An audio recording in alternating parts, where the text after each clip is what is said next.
Bismillahirrahmanirrahim. Assalamualaikum warahmatullahi wabarakatuh. Pada sesi ini saya akan menjelaskan tentang materi Production Activity Control dan Input-Output Control.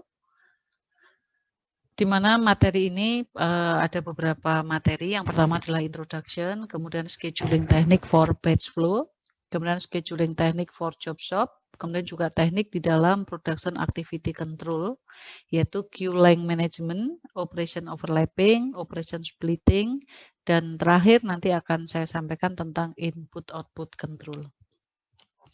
Kita masuk ke bagian yang pertama, yaitu Introduction, yaitu bahwa tentu saja setelah perencanaan itu kita buat ya, dari mulai forecast, kemudian SNOP, Sales Operation Planning atau Aggregate Planning, kemudian MPS, kemudian MRP. Nah, langkah berikutnya adalah eksekusi, yaitu dengan membuat scheduling. Nah, tentu setelah scheduling kita lakukan, nah kita akan melakukan control ya atau pengendalian. Nah, Production Activity Control atau sering juga disebut sebagai shop floor control adalah aktivitas ya untuk mendapatkan aktivitas yang dilakukan di lantai produksi itu sesuai dengan rencana kita. Kemudian juga untuk melaporkan hasil operasi dan juga merevisi rencana apabila diperlukan. Nah, itulah sebabnya kenapa disebut sebagai control ya atau pengendalian. Kemudian teknik yang digunakan untuk penjadwalan itu berbeda pada lingkungan manufaktur yang berbeda ya, sehingga tentu teknik-teknik yang digunakan di dalam lingkungan project ya, job shop, batch maupun flow shop itu berbeda-beda. Nah, pada pertemuan sebelumnya kita sudah membahas scheduling pada lingkungan flow shop dan job shop ya. Nah, pada kesempatan ini juga akan dibahas tentang bagaimana penjadwalan di batch ya, batch flow dan juga di job shop juga. Nah, ini adalah skematik dari Production Activity Control ya, dimulai dari forecast ya, kalau di level perusahaan ya, dari forecast, aggregate planning atau SNOP ya, Sales Operation Planning, kemudian MPS, kemudian turun ke MRP. Nah, kemudian di dalam Production Activity Control ini adalah aktivitas yang lebih rinci lagi ya, dari mulai MRP kita sudah cek dengan Capacity Requirement Planning. Nah, MRP ini ada dua output, yang satu adalah PO, purchase order, kalau material itu kita beli dari vendor luar, dan yang kedua adalah work order ya. Work order adalah perintah ya untuk pembuatan material kalau material itu kita buat di dalam lantai pabrik kita. Nah, sehingga turunlah ya dari MRP itu order release ya, order release. Tadi ada dua tadi, release ke luar itu PO atau release ke internal itu adalah WO. Nah, dari order release ini kemudian keluar ya, kalau itu dibuat maka akan ada dispatching ya. Jadi pengeluaran pesanan yang pengeluaran penjadwalan yang nantinya itu akan dipakai sebagai dasar untuk scheduling dan pengaturan di dalam lantai produksi. Nah, kemudian nanti akan ada report ya, production reporting, nanti akan kita lihat apakah reporting itu nanti sesuai dengan planning kita. Nah, kemudian juga di dalam order release ya, ke lantai pabrik yang sering disebut sebagai work order. Nah, ini ada beberapa kontrol aktivitas ya, nanti ada priority control ya, kontrol untuk menjadwalkan mana yang akan kita jadwalkan terlebih dahulu. Kemudian juga queue management ya, manajemen antrian, berapa banyak nanti job yang antri di dalam satu mesin misalnya. Kemudian juga ada input output planning and control ya. Jadi rencana input berapa jumlah yang nanti akan kita kerjakan, input dan nanti berapa result atau outputnya. Kemudian juga ada order sequence ya, order sequencing, kemudian juga ada order assignment ya, ini berkaitan dengan penjadwalannya. Nah, kemudian juga beberapa materi ya untuk menjadwalkan, seperti tadi saya sampaikan ada flow shop, ada job shop, ada batch flow. Nah, yang pertama adalah batch ya, batch flow. Jadi batch itu istilah batch itu sebenarnya sama dengan lot ya. Jadi grup sejumlah grup item ya, sejumlah atau grup dari similar item ya, dari item-item yang mirip yang dibuat atau dimanufaktur dalam satu batch line Ya, sedangkan kalau kita lihat ya pengertian dari lot atau batch itu sebenarnya adalah sejumlah produk yang dibuat dalam sekali setup ya, sehingga disebut sebagai lot ya, ukuran lot atau ukuran batch ya, disebut sebagai dalam batch line. Nah, batch flow ini itu muncul ya di industri-industri continuous ya, misalnya beverage ya, minuman, es krim ya, shop order atau bahkan pada perusahaan-perusahaan farmasi atau perusahaan kosmetik ya, atau bahkan juga pada perusahaan-perusahaan obat. Nah, fokusnya apa? Nah, karena di dalam perpindahan antara satu batch dengan batch lain itu terjadi setup ya. Karena apa? Karena tadi mungkin satu batch dia membuat katakan misalnya obat ya jenis tertentu ya, kemudian berganti lagi ya mungkin nanti obat dengan komposisi yang berbeda. Ya mungkin sama-sama sirup misalnya. Yang pertama katakan sirup untuk obat batuk anak misalnya, yang berikutnya adalah sirup untuk obat batuk dewasa misalnya. Nah, sehingga kan tentu di situ ada setup ya atau change over. Nah, sehingga fokusnya adalah apa? Untuk meminimasi change over time atau setup time. Nah, semakin kecil change over time atau setup time, maka flexibility dari penjadwalan itu akan semakin besar ya. Karena apa? Karena begitu change over itu minimum, maka kita punya apa? Punya waktu available yang lebih besar. Nah, berapa banyak untuk memproduksi dan berapa lama ya runtime yang kita butuhkan, nah itu bergantung dari available on hand ya, jumlah yang ada di tangan kita, demand rate kita, change over time atau setup time, kemudian production rate dan juga urutan ya, urutan produk mana yang akan kita buat.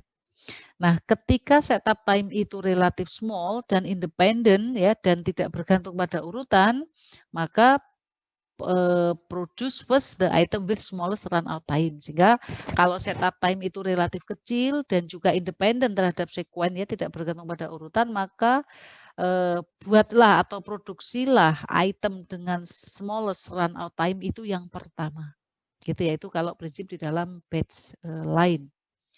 Nah, sehingga kita akan membandingkan yang namanya run out. Nah, run out itu apa? Run out time adalah period existing inventory will last given forecast usage atau periode di mana inventory kita itu akan habis. Itu namanya run out time.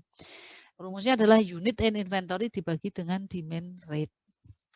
Nah, sebagai contoh, misalnya ada item ABCD, nah ini adalah on hand ya, yang ada di tangan kita, ini demand per day. Maka run out time SIA in days ini akan menjadi 4 ya, sehingga dalam waktu 4 hari A itu akan habis ya. B itu 10 hari, C 12,5 dan D 15. Nah, sehingga berdasar pada run out ini, maka mana yang harus kita produksi dulu? Andai kata tadi bahwa setup-nya itu relatif kecil ya dan independen, maka yang akan kita produksi adalah A dulu, B, C, baru D. Ya, sehingga mana yang run out time-nya itu paling kecil, itu yang akan kita produksi terlebih dahulu. Ya, itu dalam batch scheduling. Nah, kemudian yang kedua di dalam job shop ya. Jadi job shop itu dikarakterisasikan atau dicirikan oleh ya adanya proses layout. Jadi proses layout adalah layout yang mesin-mesin itu ditata sedemikian rupa sehingga di dalam satu satu departemen atau satu lokasi itu akan berkumpul mesin-mesin dengan fungsi yang sama. Nah, makanya disebut sebagai layout proses, based on proses atau based on fungsi. Karena apa? Karena job akan memiliki urutan atau routing yang berbeda-beda. Itu kalau job shop. Kalau flow shop itu routingnya sama. Nah, di dalam job shop selain layoutnya adalah based on proses ya, sehingga mesin yang sama dikelompokkan dalam tempat yang sama, juga many order with different sequence of process ya. Tadi urutan prosesnya itu beda-beda.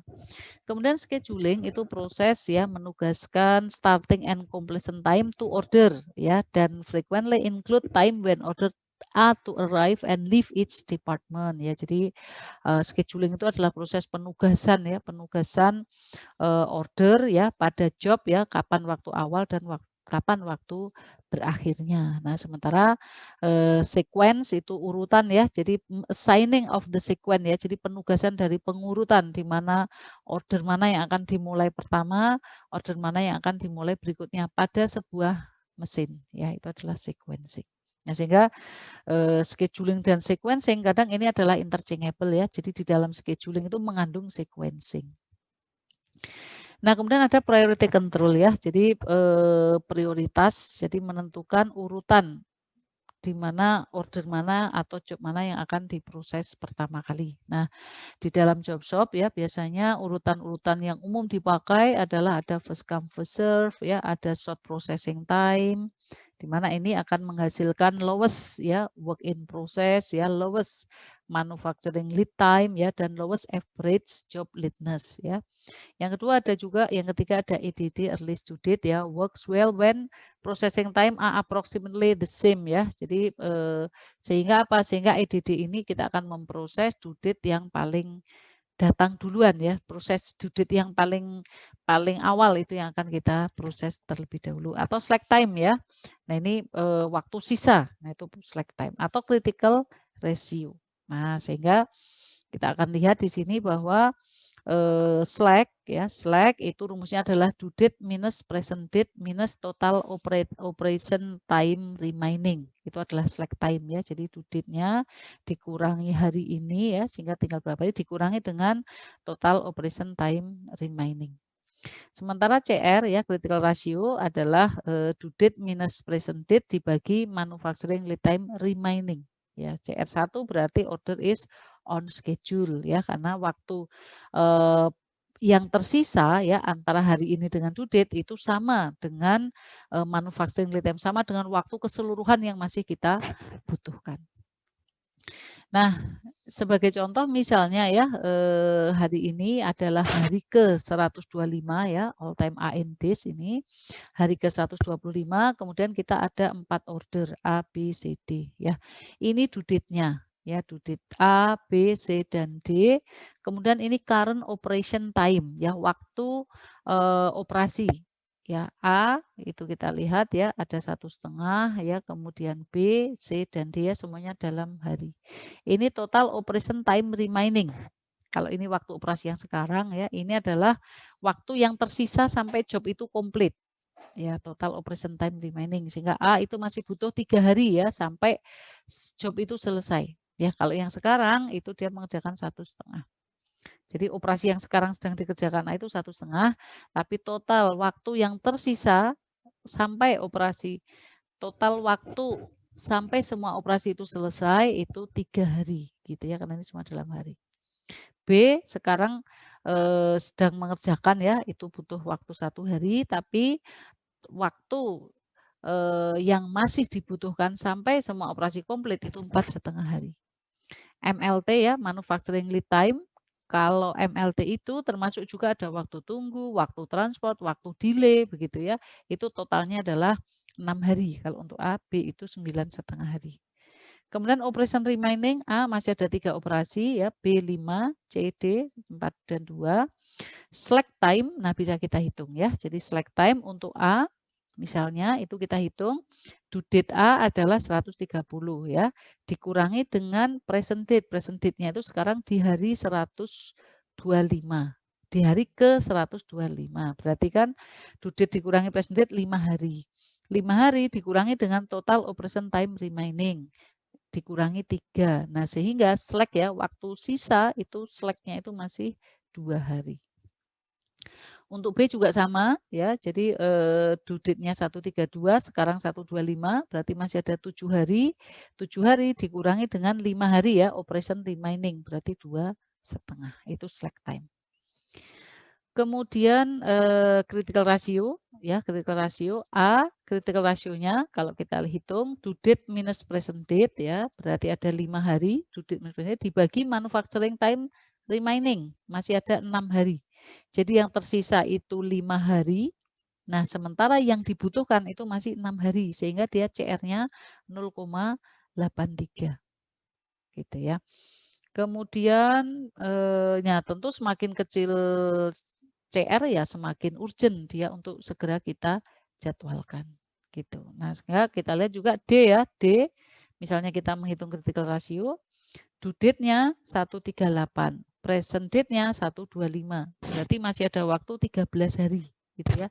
13 hari ya, yang tersisa dibagi manufacturing time remainnya 9 hari. Dia masih punya waktu 13 hari, kemudian waktu yang dibutuhkan untuk sampai selesai itu 9 hari. Nah, berarti dia masih relatif longgar ya, maka critical ratio-nya dia 1,44 ya, 13 dibagi 9. Nah, sehingga sequencing result-nya ya based on berbagai priority rules. Kalau EDD ya earliest due date itu ABCD ya, earliest due date ABCD ya, dari yang due date-nya paling kecil ke due date yang paling besar.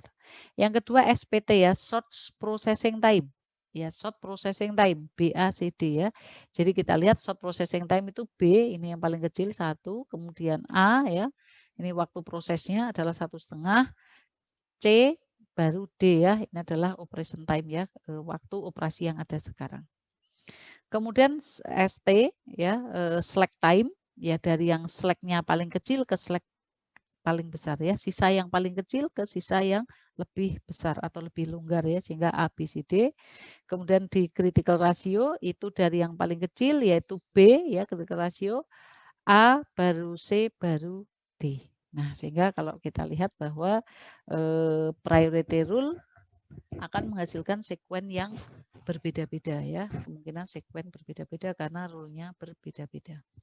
Untuk queue length management, ini adalah merupakan manajemen panjangnya antrian, sehingga ini akan mempengaruhi pada work in progress atau work in process dan manufacturing lead time. Nah, sehingga queue ini atau antrian ini memang muncul dari ketidakseragaman ya, dari kedatangan material ya. Jadi material itu atau pekerjaan atau job ya yang datang atau tingkat kedatangannya itu tidak stabil begitu atau tidak sama ya. Jadi kadang 1 menit datang, 2 menit baru datang begitu. Kemudian juga variasi dari waktu proses mesin ya atau operator. Nah, sehingga ini akan menyebabkan antrian. Jadi antrian itu disebabkan oleh dua, satu itu tingkat kedatangan yang tidak pasti, yang kedua adalah waktu pelayanan yang tidak pasti gitu. Nah, ada 3 kondisi dari queue ya. Yang pertama itu terkontrol. Jadi antrian itu masih terkendali ya. Jadi misal kita menentukan bahwa oke, lamanya menunggu katakan 2 menit misalnya, atau misalnya panjangnya antrian ya, panjangnya job yang antri di depan mesin itu 3 job misalnya. Nah, itu pada kondisi yang control. Nah, kondisi yang kedua itu uncontrol ya. Jadi dia akan menumpuk dengan jumlah antrian yang terlalu panjang ya, atau lamanya antri yang terlalu panjang. Nah, itu uncontrol ya. Ini bisa terjadi karena mesinnya rusak misalnya ya, atau bisa juga terjadi karena job di mesin sebelumnya itu terlalu cepat dikerjakan ya, cepat datang-datang, sementara pada mesin berikutnya itu waktu prosesnya panjang. Nah, sehingga otomatis job itu akan antri di situ. Nah, kunci yang ketiga adalah idle. Nah, kalau idle ini kebalikan. Sehingga di satu mesin, di depan mesin itu tidak ada job yang diproses. Nah, itu namanya idle.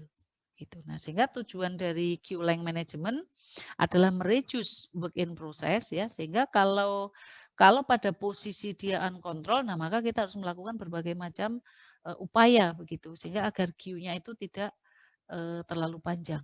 Nah, itu sehingga tujuannya apa? Mereduce WIP. Kalau queue-nya pendek, maka work in progress akan kecil ya. Kemudian juga men-shorten, memperpendek manufacturing lead time, karena queue itu akan memperpanjang manufacturing lead time. Kemudian juga untuk bisa menggunakan resources bottleneck itu menjadi lebih bagus ya, untuk bisa men-utilize ya, memanfaatkan bottleneck resources menjadi lebih tinggi tingkat utilisasinya. Nah, ada beberapa cara bagaimana kita mengontrol atau menangani queue. Yang pertama adalah operation overlap. Jadi membagi lot menjadi 2 atau lebih ya, batch. Sehingga dalam hal ini production batch bisa beda dengan transportation batch atau transport batch ya. Ini dipakai untuk mereduce manufacturing lead time. Memproduksi 100 ya dalam satu batch itu tidak harus setelah 100 selesai dipindah ke mesin berikutnya.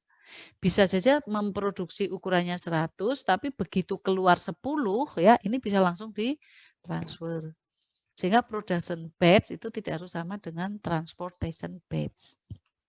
Nah, sehingga saving di dalam lead time ini yang pertama itu without overlap ya, sehingga yang pertama itu selesai baru dipindah ke mesin yang berikutnya.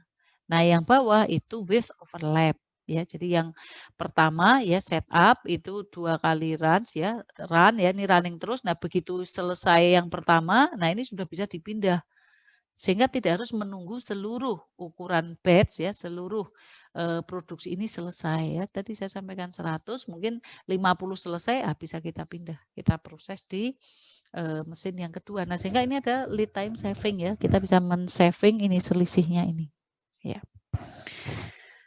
Kemudian yang kedua bisa dengan cara operation splitting ya, men-split pekerjaan sehingga production lot dibagi ke dalam 2 atau lebih batch ya. Dan pekerjaan itu kemudian pada saat bersamaan itu bisa dilakukan secara simultan. Nah, sehingga cara splittingnya bagaimana? Nah, misalnya kita memakai paralel mesin.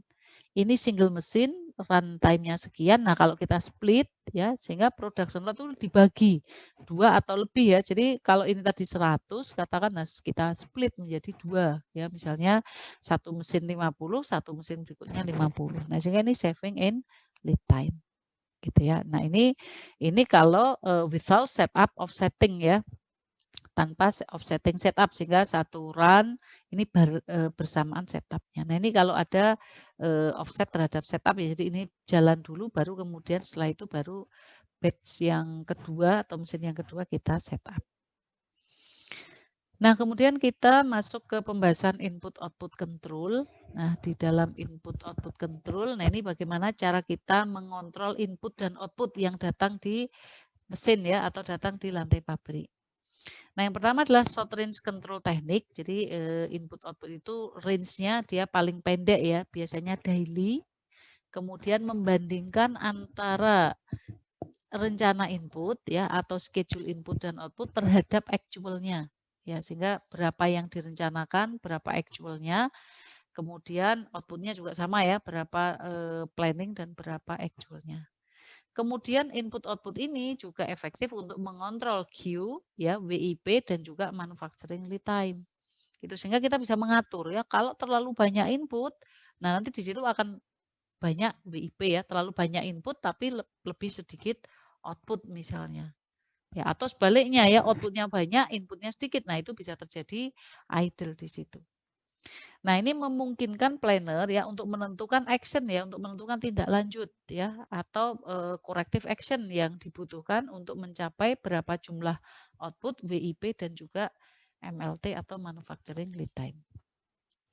Nah, kalau untuk single work center ya basic konsepnya bahwa ini ada input masuk ya, ini ada queue, jadi ada antrian di depan proses, baru kemudian dia keluar sebagai output.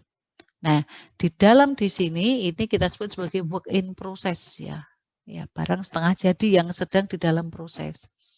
Nah, sehingga ending WIP ya, ending work in process itu sama dengan awal dari work in process ditambah input nanti dikurangi dengan output.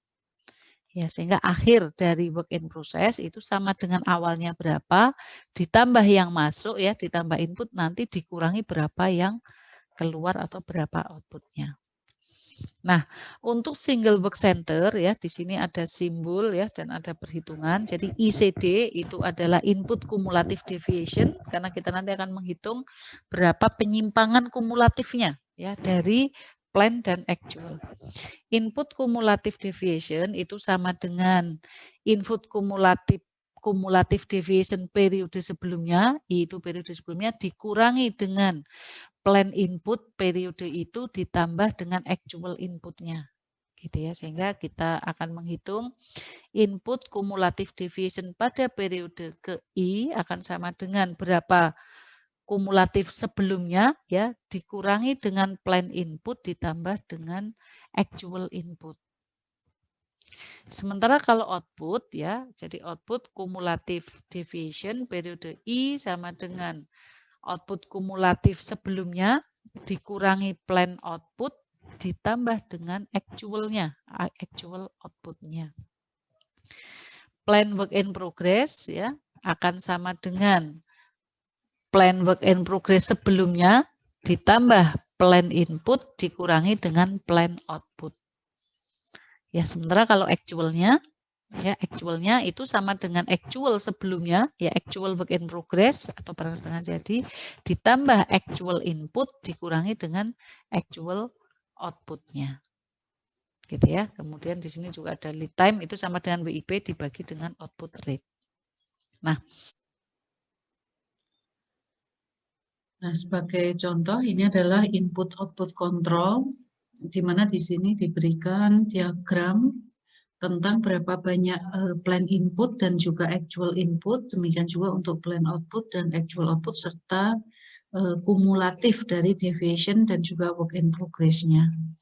Nah, sebagai contoh, ini pada hari ke-25 sampai ke-30, yang pertama adalah rencana input. Nah, ini biasanya dinyatakan dalam bentuk standar hours atau jam kerja.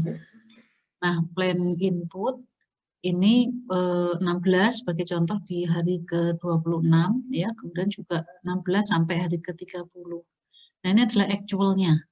Jadi kumulatif deviation sebagai contoh pada hari ke-25 adalah 0, maka pada hari ke-26 akan ada deviasi sebesar minus 4, yaitu 12 dikurangi 6. Jadi 12 itu actualnya, sementara rencananya adalah 16, sehingga dia kurang 4, ya, kurang 4 jam. Nah, sehingga secara kumulatif 0 ditambah minus 4, sehingga minus 4.